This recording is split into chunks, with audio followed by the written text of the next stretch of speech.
And for me, when I was listening to this, I mean, my mouth just fell when it felt like you had this really friendly conversation, right? We could hear it. Then you say, I felt blindsided. Here's why. I was like, I don't know what exactly is going to be happening next, but you ultimately get this bombshell that really changes everything. I mean, what was it like when you A, received that, and B, not only just that, but knowing now as we sit here, changing the trajectory of everything, which we'll get into. I mean, you went from just talking about this case to now seeing something that probably, did you even dream of that happening? You know, when Stephen reached out, that moment, and you hear me call my confidant Elizabeth, and us really struggle with the planning of how are we going to even talk to this person. I knew that it was going to change everything in the story. I knew it was going to change the podcast. I knew it was going to change perhaps Andrew's case and the evidence surrounding it. And it was this, I guess, call it a gut instinct that when I saw his name and I knew I was going to talk to him, I knew something huge was about to change. I didn't know it was going to be this huge, but I had that gut instinct of something's about to happen, and this is who we needed to make it happen. And there was no way I could have known that before. And then you take evidence you have, you eventually go to someone in the DA's office, you have this meeting with them.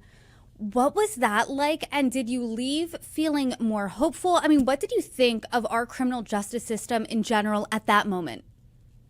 So, I think we can tease out a little bit of why I went to the DA's office. When Stephen told me that I couldn't talk to Sarah and he was gatekeeping Sarah, it was because he had reached out and he was talking to Sarah. And his full intent was we don't want, he didn't want me stepping in and talking to Sarah and messing up something. He wanted to control a situation that had been out of his control for 18 years. And he felt like if someone was going to solve the murder of his father and find the answers, he wanted to be the one to find the answers. He wanted to be the one to know, is it Andrew Hayes or is it Sarah? And so on that path, he started talking to Sarah on a daily basis. I can't even imagine, one, my father being murdered, but two, having the control to be on the phone with someone who you believe could have murdered your father. And it wasn't until days and days and days of phone calls with her that he started to uncover some information. And this is the explosive information that you and I had talked about before, that we won't spoil it, but he uncovered some explosive information that I was able to take to the Memphis DA. That meeting in itself was very eye-opening. I had never met with a district attorney before. They were incredibly welcoming to me. I believe they wanted to have the evidence that I had and be able to hand it over to them. And they were extremely timely in their investigation. Once I handed this over, what Stephen had uncovered, they immediately went into their own investigation mode. And on January 15th, another bombshell happened. Steve Mulroy, the Memphis DA, came out and made some explosive statements that, again, completely changed the trajectory of this story. And if it wasn't for the podcast, none of this would have come out. And I want to talk about that press conference. It was in mid-January. Like you said, the DA, Steve Mulroy, he announced that Andrew Hayes was wrongfully convicted in the 2007 murder of Danny Harris and that his conviction should be vacated. This was a shock to you, seeing that press conference. I mean, take us to that moment and knowing that because of your podcast, that really set the ball in motion here. Yes, it did. We had no idea that they had finished their investigation. We had no idea that he was going to come out with a statement like that. I was texted the live link of him giving the press conference about 5 minutes into it. So I was catching up. I had just finished 2 days before episode 10. I had just finished it. And I was going to drip out, release each one weekly.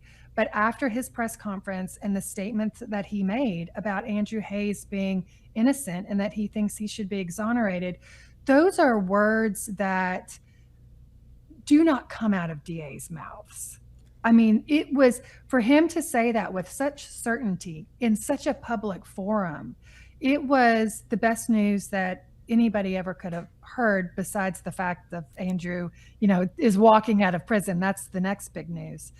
But about an hour after he finished his press conference, I released all 4 episodes at one time because I wanted our audience to be able to binge and truly understand what had happened. And so 7 through 10 is exactly what happened that led up to that press conference. And not only did he essentially say, hey, there was an injustice here, almost in the next breath in that press conference, he announced that Sarah Lucas was facing charges. This is someone you had your eye on. You had a PI out investigating. I mean, this was your theory all along. So how did you feel also hearing that? I felt, like it was a victory for sure. I also felt like it's about time. I'd been working on this for a year and a half. All of the evidence was so clear that it was pointing toward Tammy Vance, her mother, and Sarah Lucas being the ones responsible. All of the evidence was pointing that way. Stephen Harris and what he was able to accomplish without giving that away was what we needed to get it over the hill and have that indictment happen for Sarah. And when you're seeing